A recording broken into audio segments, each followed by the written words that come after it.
comment désamorcer le processus d'amitié. Désamorcer? Un problème? Vous en parlez comme si c'était une bombe, comme si c'était mortel. Depuis quand est-ce que l'amitié est quelque chose qu'il faut redouter à tel point qu'on doive la désamorcer? Bon, vous avez l'air d'avoir perdu un ami. Vous êtes persuadé que c'est à cause de moi? Quoi, c'était votre meilleur ami? Écoutez, ce n'est pas de ma faute si votre ami C'est n'a... vous qui avez déclaré que la friendzone n'existait pas. C'est depuis vous qu'il remet tout en question si on a le malheur de leur envoyer un cœur bleu.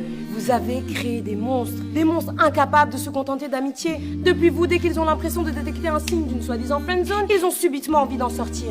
Parce que vous les avez encouragés à en avoir peur, à voir ça comme quelque chose de vexant, comme quelque chose qu'ils doivent désamorcer. Alors qu'au contraire, ce que vous n'avez pas dit, c'est que lorsque quelqu'un vous considère comme un véritable ami, vous comptez vraiment. Et bien plus qu'un énième crush comme on en croise 1 million dans une vie. Bien plus.